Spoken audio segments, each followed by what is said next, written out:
Gaeilge Weekly is brought to you by Learn Irish Online. For way more shows, videos, podcasts, and courses for learning the language, head to learnirishonline.com or patreon.com/learnirishonline. Hello, GU. Welcome back to the podcast Fáilte Week on Bud Creila. My name is Liam from Learn Irish Online. Liam is on Dom OLIO. And as always, a big thank you for tuning in. Marscanach, Mila Buicas, as tune all the shock. You're now listening to episode number 115 of Gaeilge Weekly. Tá tú inis ag éisteach le hagran. Céad is cuaigh de Gaeilge Weekly. How are we all doing? Conas atá muid go léir. Normally on the show, I have one rule. Dig ná an show tá rial amháin agam. And that rule is not to speak about the Irish language itself. So, is ein rial sin ná gan a bheith ag labhairt faoin Gaeilge I féin. The reason I do this on fá I dhéanam é seo, or the reason I don't do that, in terms of the reason I don't speak about the language itself on fád nach mín mé ag labhairt faoin Gaeilge I féin. There's a few reasons. I suppose the main thing, tá cúpla fá nó tá cúpla cúis le sin is dócha an príomhchúis sin that there's so many podcasts or videos or different type of content in general that you could consume that is in Irish but is also about Irish. Tá méid sin content in sin trí bheán na Gaeilge, so through the medium of Irish, ach tá sé freisin bunaithe an Gaeilge I féin. It's also based on the Irish language itself and talking about the status of the Irish language, like large we status na Gaeilge or Irish's role in society and role atá ag an Gaeilge in our sucky or funding for the Irish language muoinú don na Gaeilge and so on. And I just think regardless of what you think about that stuff is cuma chala cheapan tú faoin rudí sin, there's already enough stuff being done on that. And for a lot of people who are looking to learn Irish, they don't want to hear about the usual stuff with the language. Launch and Nadini, Geary, Gaeilge, all the Neil Sheedy Geary, éisteach the Rish, fui moinu dun the Gaeilge, funding for the Irish language and status na Gaeilge, the status of the Irish language, and so on. Want to hear about normal stuff, sport, television, travel, maybe in my case, my life in Spain, going back to Ireland, blah, blah, blah. So sport, telefish, tashdal, ima chás hain, mahéil and shus spa, nig dolarash gaherin, oam gaham from time to time, and so on, agus mar sinja. And I don't think I'm going to break that rule necessarily on this week's show. Ní cheapan goil mé chun an rial sin a bhrisú an show an Sachtan show. But I will be speaking about languages by Meg Lorts Fui Hyangaka. I will be speaking about learning languages by Meg Lorts Fui Hyangaka a Olam.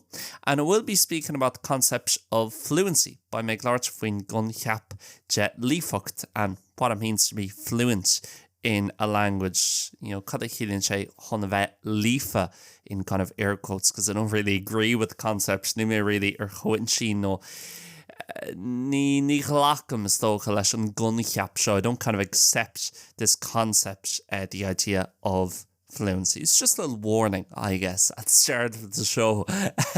Or if yog ag tús on show that, a lot of the stuff we'll be talking about, it's about languages in general. A launch and ruddy a bhés me ag lauert through who does she níos mó faoi teangacha generalta. Rather than Irish specifically, but of course a lot of people listening to the show, pretty much everyone in fact listening to the show, launch and Nadini ag éisteach leis an show seo, actually beidir gach duine ag éisteach leis an show seo tá sibh ag fólam na Gaeilge, so it'll kind of apply, or you'll be able to connect it, I suppose, to your Irish language learning journey. By Shivanan a Hangulch is dócha go ashter. Leis an Gaeilge agus leis an Gaeilge a Olam. But you could apply what I'm going to say to any skill, really, to skateboarding, to learning the piano, to whatever. It's come a payrod. So I suppose the first place to start, and the thing that kind of inspired this topic for this week, an áit gur féidir an tosu agus an rud gur sprag mé Bud Creila seo a dhéanamh, was this idea of fluency. And I really don't like nowadays the amount that the word fluent or fluency or líofa, líofacht as Gaeilge is used on Instagram, language learning pages, language learning sites, apps, and so on, and even just in general conversation and when people are talking about languages. So ní maithlam an méid seo úsáids a bhíon daoine agus leithnig agus síomhidrelín ag buint as an focail seo líofa nó líofacht as Gaeilge nuair bhíonn siad ag labhairt faoi theangacha. Listen, we use it at Learn Irish Online. We have a show on Patreon called Líofacht. Tá show again dar bhanam Líofacht Patreon. But when we try and use it, or when we use it, we're trying to more so communicate the idea of being more fluent or more natural in the way you speak. So nuair úsáidsam an focail líofa nó líofacht Learn Irish Online. Deag ná bíonn mud ag úsáid an focail sin sa chomhthéacs in the context of sounding more fluent and fluent phrases and so on. Chun bheith níos líofa, níos nádartha, more natural, agus an frásí líofa a úsáid, you know, so you can sound more natural and sounds more like a native speaker, let's say, rather than this idea, which is really what I don't like, an swinmh seo an rud really in láire nach that níonlam ar churbe, this idea that in a language you are either fluent or you're not fluent. An swinmh seo it's anga aigen tá tú líofa nó níl tú líofa. It's black and white, tá sé dubh agus bán, or maybe it's you're either not conversational, you're conversational, or you're fluent, kind of 3 levels, but this kind of exact black or white binary thing, you're this or that, I can't stand it, is fúla me.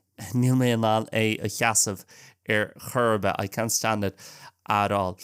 Let me explain why. Firstly, I have a lot of experience with languages. Tá lan taithíagam le teanga. Obviously, Learn Irish Online is my full-time job, so I spend pretty much all my job engaging with the Irish language, but also thinking about how the English language works and how I can communicate that over to help people understand Irish better. So being me Egelbrush an Gaeilge, an tá mar fad I mo fust tá Learn Irish Online mar mo fust lá aimsrithe. Learn Irish Online is my full-time job, and I think a lot about Irish in my job, but also English, the way English works. Being me ag smoine faoin merla agus an chuí oibríonn an bhéarla. And how I can communicate that to people on chuig gur féidirlim cumarsáid dhéanamh agus é sin a chur nua do chuoine. But as well as that, I've lived in Spain now for about 5 years. Tá mé mo chónaí an sios sa Spáin le 2 bliana anuas, and I speak pretty good Spanish, I think. Tá mé an Spanish sochma. A labhairt, I'm learning Italian at the moment. Tá mé ag fólam na Hadalasha. Literally about 40 minutes after this podcast finishes, I'll be going off to meet my Italian teacher for a lesson. Hartar Carcanómid, Thrace, an podcréile seo a chréichnú, ba mé ag dul chun bualadh le mo bhúntar Idálasha. So I have a lot of engagement or a lot of touch points, I suppose, with languages in general. Tá a lá an taithíagam agus bíonn mé I gcónaí deagháil le teangacha I written seach. I'm always kind of in contact with languages throughout the week.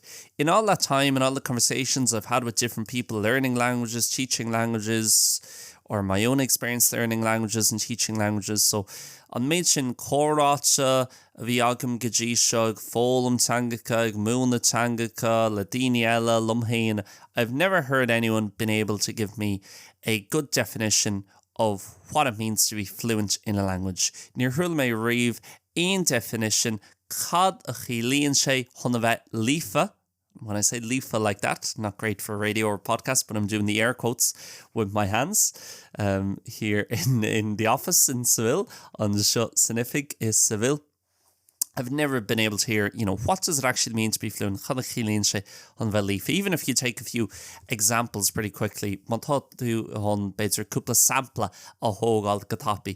you could say, okay, fluent. Well, literally look at the word itself. So fluent, kind of like fluid in English. If water or liquid is fluid, fluid, no líofa, it's running, without stopping, without spluttering out. It's natural. So tá sé ag dul an sin gan stad, gan stopú, agus tá sé ag teacht amach go nádartha. Níl sé ag teacht amach pí mór an sin pí beag pí mór. Níl sé ag stopú, it's not stopping. So it's coming out in the same way I'm speaking English and Irish now and flicking in between the two. Tá sé ag teacht amach sa chuí chéine, mar tá mis ag déanamh inis leis an Gaeilge agus leis an méile freisin. It's kind of coming out fairly naturally. Tá sé ag teacht amach sách nádartha. But that, again, doesn't really make sense because it depends what you're speaking about. Brahan say on the rud o will to ag labhairt faoi. So, for example, if I think of my Italian is definitely not fluent by many metrics, if any metrics. Níl mo chuid dálaise lífa really in ein chuí churbe.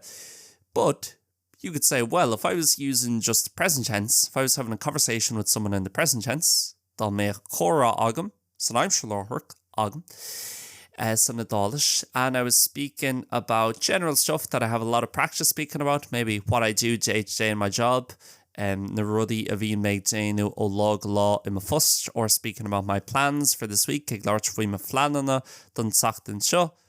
You could say I'm fluent when I'm speaking about those things because I'm able to speak pretty much like I'm speaking now in Italian in that way about those topics. So chuí sin sa valley sin. But even then, it depends on who I'm with. Brahan say you're in There'll be some people who I'm more confident when I'm around them speaking because I feel like they're not going to interrupt me.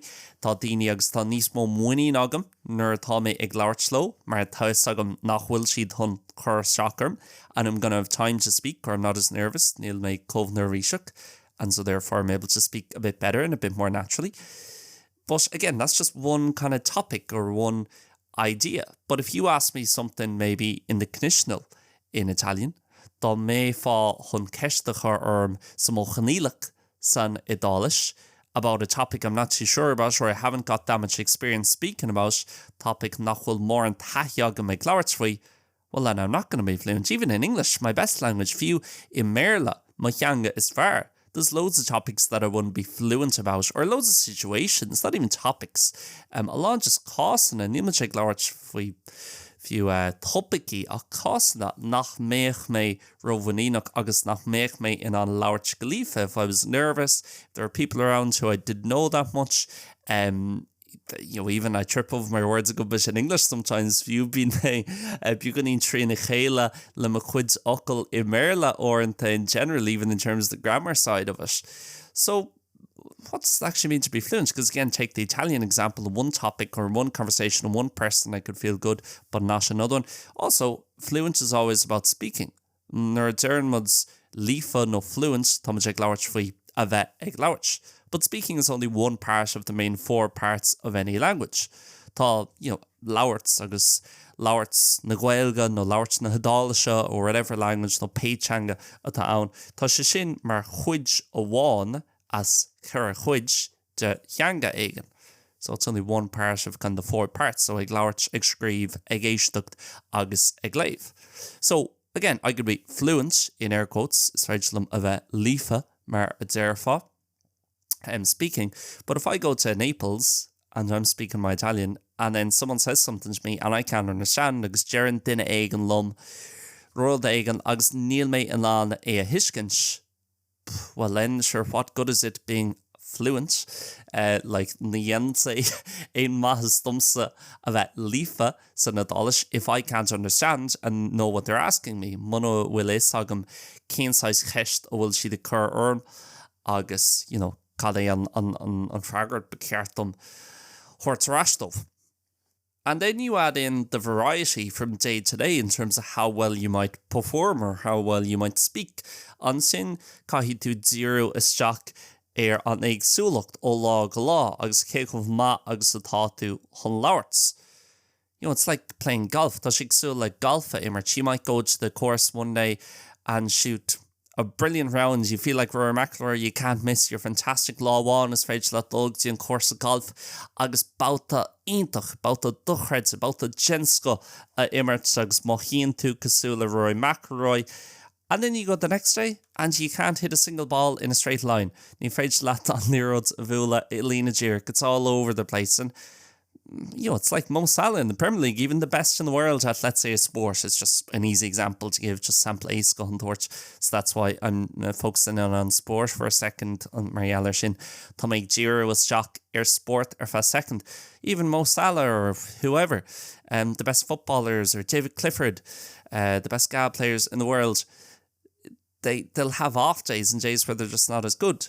Does that mean they're not a good player? Then no, not at all. So an gilíonn sin nach bhfuil tú lífa ó tá tú lífa láháin agus an lád gion the day after you're not fluent. It just doesn't make sense. So the idea of fluency, and especially the idea of it's a line in the sand and it's a black and white thing, lína an sin, áitéigean sa ghanneamh agus you're fluent, tá tú lífa, or you're not fluent, níl tú lífa, and that's it. And having no way to measure it, níl chuí really hun fáil amach. Cad é an difriocht idir a bheith lífa agus gan a bheith lífa, what's the difference between being fluent and not being fluent? And I think it's a big issue within language learning. Ceapam gur fáib war táin si maidir le teangacha ó ólam agus deangolíocht go gnáráilta in linguistics in general. You see all these different pages online. And again, listen, we use the word fluent and lífa, lífocht sometimes in our shows and just in different captions we might write, orintha sna showna tágin agus orintha sna captions a scraven much. But overall, we try not to kind of push the idea of being fluent or getting fluent or reaching fluency. Tegna ní bhíon much a curmach an smuoin of shin. Caiitú shriku lífocht. You have to arrive at fluency and trying to get fluent. Ag déanúir ton a bheith lífa idzanga aigen. It doesn't really make sense. But you might have seen the title of this podcast, Beidirgwil Headsail on Fudcraile Seo Fecia Agat. And it's called Lífocht agus Pokemon. So where do the Pokemon come into this? Cinát a hagan na Pokemon isteach. Well, doesn't matter if you haven't played Pokemon. It's come on Mona will Pokemon Immerha Agat. When I was young, I used to play Pokemon Yellow quite a bit on the Game Boy Color.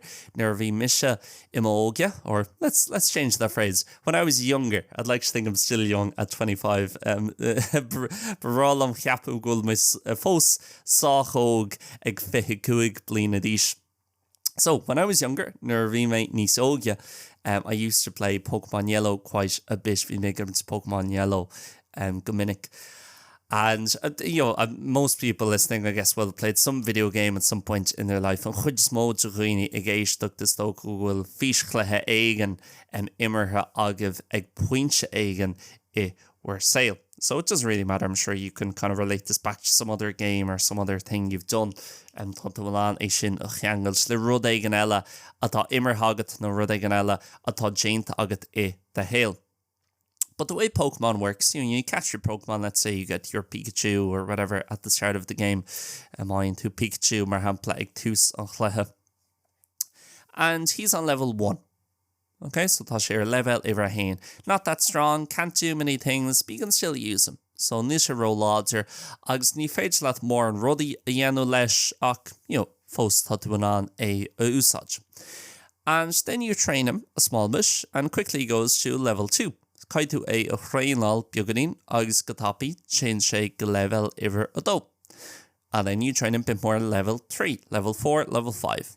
And it just in level 5 keeps going, level 6, 7, 8, 9, 10, 9. And with each level, he gets a bit stronger and there's a few more things he can do, learns a few more skills. So le gach level, Iron said beaganí níos láidir, agus fóla míonn sé cúpla skill nua agus tá níos mó rudaí gur féidir leis déanamh. It's the same thing with languages. So I want you to imagine that it goes up. I don't know actually in Pokemon how high the levels go up. Níl sagan but Pokemon kick of word agus in the level. I know they go up to at least 100. But let's say, for an example here, mar hampla an seo, that in languages the levels go up to level 500. Le tanka tain the level go dtí level iver cuaigchéad. Okay, so level 500 level 500 level a chuaigchéad is like native speaker. It's like as good as you can possibly be in a language. Now, always bear in mind in languages, again, most people listening to this, your first language is English. An chuid is mód joghine ag éisteach le seo tá béarla mar we're gade sangags and changa is far atá agave the best language that you guys have got. There's still loads and loads and loads of words in English you don't know. There'll be words in a book that'll come up, different adjectives and stuff that you won't know. So never kind of think, oh, there's this idea of being perfect in language. There'll always be stuff you don't know, even in your mother tongue. It go only by ruddy knock will erol sagat few in a chéad yanga. So even then, that idea of kind of 500 being perfect, it's a bit flawed. But let's just stick with it for now. Tá cúpla 5 beidir leis an smaoinú seo cúig céad tá sé sin fearfa, but it's as good as you'll ever get, let's say, in a language. Tá sé like an level is orja gur féidir leat buint amach I danga. That's what we can say for now. Okay? So, the day you start learning a language, an lá a husníonn tú ag fólam teanga aigen, you're at level 1. Tá tú level iver hain. There's very little you can do. Maybe you know how to say hi and thank you, and that's it. Tá tú an hi rá, tá tú an gormad rá, agus sinne. You can't say anything else. Ní féidir leat aon rud eile rá. Maybe when you're at level 6, you're able to say where you're from, what your name is. You're able to understand kind of the base questions of, oh, where are you from? How are you? What do you do for a job? Blah, blah, blah. So, cáasú, cada dhéanann tú, agus blah, blah, blah. But again, still level 6 overall, quite low level. But there's a few more things you know and a few more things you can do in communication on level 6 compared to level 1. Tá cúpla rud ní smó gur féidir leat déanú level iver 6 I gcomparáid le level iver a hain. And it goes up and up and up and up and up. Agus land sé rá, agus rá, agus rá, agus rá. And notice how there's never any big jump. Notice how it's just level 1 to level 2 to level 3, gets a bit stronger, gets a bit stronger, gets a bit stronger. Ní léon léim amháin mór mílsa again fointe a churbe. Some one big jump at any point. It's just gradual, bit by bit. So, Gerera Chéile, piece la piece, you get a small bit better, and at every level you can do a bit more. That's how I think you should be thinking about languages. They're not just languages, but any skill. You make Lord Sweet, Tangacha, Giganaralta, again skill. You know, even in terms of the guitar or the piano. I'm a guitar and on piano, a cheanam, so playing the guitar or the piano. Even the same thing there. It's not like, oh, you can either play it good or you can't. Well, no, it's just a gradual thing. And every time you practice, every time you learn something new, gachor a dhéanamh tú beagnaí clachtú, gachor a ólamíonn tú rud éige nua, a rion tú beagnaí níos fearr. You get a little bit better. And I think with languages, if you have that in your head, le teangacham atá sé sin agat I de cheann, it's a lot easier to feel your progress. Tá sé bhhad níos éasca chun de dul chun chéan ó bhuthú. And it's also a lot easier to, I suppose, break it down bit by bit.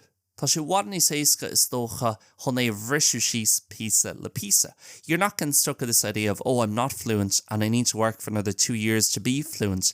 Níl tú ag smaoinmh ó, níl mé lífa agus caithfí mé obair ar fa gábh líon eile chun a bheith lífa.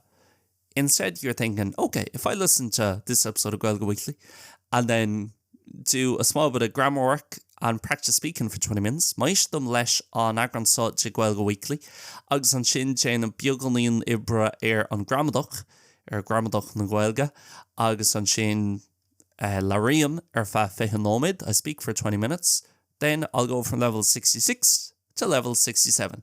Level Shaska Shake, level Shaska Shock. You know, at any point, you're only kind of a few hours of practice away from going up another level. And again, just feeling a small bit stronger, a small bit more confident, and a small bit better in general in the language. Níos fearr, Giganaralta, Sachanga. And, you know, a lot of the stuff around learning languages, a lot in a ruddy simple, Tsangacha, Olam, it's a lot more boring than people think. Tá sé bhhad níos le dránaí ná mar cheapan daoine.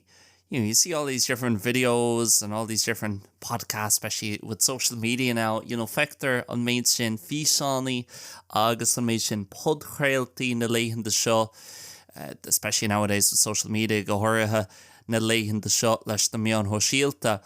And people saying the top 3 secrets to learn a language. Number 3 will make you fluent in a week or whatever. Any of this nonsense on scaffolds. So, and it's not like that at all. Níos ag sin ar churbe. Yeah, I always say to people, it's just like that. It's level 1 to 500, and you keep on going up every level. There's not one number where all of a sudden you're amazing at the language. Níl iver one agus go toban tá tú gohíntaach ag an teanga ní ar churbe, not at all. You just keep on getting a little bit better, and as you get better and you learn more things, agus tusa ag airí níos fearr, agus tusa ag fólam níos mó rudaí. You can do more things, you can say more things, you can understand more things. Tá tú ná níos mó rudaí hiiscint, níos mó rudaí rá, níos mó rudaí a léamh. You can read more things. And that's it. And it's just linear, and it just keeps on going up and up and up and up and up until you can kind of understand and speak everything you want to say. Go dtí an pointe gohfuil tú ná aon rud a rá agus aon rud a hiiscint, but even then, going back to the English example, there's still loads of words in English I don't know. Fóstá lán focail nach bhfuil iarolalas agam i Méarla. And if I was listening to an American speak, for example, they might use a word that I don't know. And certainly if an American was listening to an Irish person or British person speak, dá méich Americánach ag éisteach le éireannach and no brathnach ag labhairt. There'd be a lot of words they would know, and that's their first language. So, you know, there's no kind of magic point where you've done it. Níl points a one agus you're into, oh, tá sé déanta agam. Okay, people might have their certain goals by, you know, aimimena agus sprochanna difriúla ag gach duine, but for the most part, you just keep on practicing, keep on getting better, and you level up and you level up again and again and again. But it's level 1 to 500. It's not A1, A2, B1, B2, C1, and that's it. It's A1, A2, A3, A4, C, A1, agus sin. There's a lot more to it than that. Tá one níos mó ige ná sin. So I think the Pokemon example is a good example. Ceapan gohfuil an sample Pokemon mar hampla ma of the way you can be thinking about it. It's in bhealach go fréid leat smaoine faoi. And again, this doesn't just apply to languages, ní bhaineann sé seo le teangacha amháin, but it could be about skateboarding, to mention an example I've brought up once or twice already. Hon skateboarding a lua sampla atá tucha am ornócho hana féin an bud craile seo.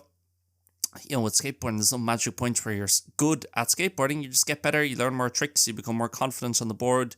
Iríonn tú níos fearr, follow me into níos mó clasna, agus níos mó tricks, agus tá tú níos fearr ar mór, agus níos muinení, more confident on the board. And that's it, you keep on getting better. And it's a straight line in between you and the Tony Hawk level of being incredible. And even Tony Hawk at his peak could have been better. He could have got even better and practiced more and kept on going. Few bheith sesin non clocked níos mó agus air níos fearr. So it is a linear thing, and you just put in more practice and you get better. Make sure your practice is effective. Jane Keensha gohfuil the chuid clock do a fucktool, and also that you're being curious. Gohfuil tú fisrach. And that you're seeking out the stuff that you don't know, and you find out that you don't know something, nor ain tú mach nach bhfuil rud ag an rólsad, that you actually go and seek it out and learn it and move from there. Actually go mín tú an sin ag lurg an focail sin agus an sin tá sé rólas agat follow me into and you move on agus leanan tú alright. So I just thought that was on my mind again. It's not specifically about Irish, ní bhain sé go dtíorach leis an Gaeilge. It's more general. There's an níos generalta to do with any skills, obviously kind of giving the example and talking about it through the prism of languages today. Ag labhairt faoi trín prism sin de teangacha, you know, but it could be too. Skateboarding, with learning the piano, with whatever, getting better at social skills and talking to people, or public speaking, ag labhairt os chóir daoine, nó ag déal le daoine, skillna sosialta, whatever, peirod atá ann. But I think it's important to keep in mind, and again, not to get lost in all the noise, gáil a bheith caillte san méid thurann atá ann na leitheanta seo, especially again with social media and all these pages, everybody trying to sell you stuff. And again, I know with Learn National, and we do a small bit of that in much piece of sin, but normally when we're talking about fluency and níos líofa, more fluent, and that's often the term we use, to be more fluent, in other words, to be more natural and move yourself more in that direction, rather than this idea in áit an smaoine of seo, that it is black and white, gohfuil sé dubhag spawn, and instead seeing it's actually just a gradual kind of change of the shade, and just a rion sé piece le piece le piece le piece. Duire chéile, gradually, bit by bit. So yeah, that's I guess the message or what I wanted to speak about this week on the podcast. Sin an teachtarach nó tócha an rud ará mé ag géirí labhairt faoi an Podcréile an tachtain seo. As always, a big thank you for tuning in. Mars ganach, míle buchas as túnal is Jack. One of my favorite parts of my job is speaking to you guys every week on Gaeilge Weekly. Ceann na codana is fearr te mo fust agus is fearlam te mo fust sin labhairt live Gaeilge Weekly gach seachtain. And it's a privilege to do so. It's more a privilege a dumsa hon a sin a dhéanam. Speak to you guys next week. As always, plenty of other stuff available over on Patreon and the Learn Irish Online website if you're learning the language. Mototig fólam na Gaeilge tá a wad níos mó rudí le fáil Patreon agus freisin on C Vigilene. Big thank you. Gur míle mágah. Speak to you guys next week. La Rome live on Sachtan Shahugan. Goodbye and God bless. Slán agus Bannacht.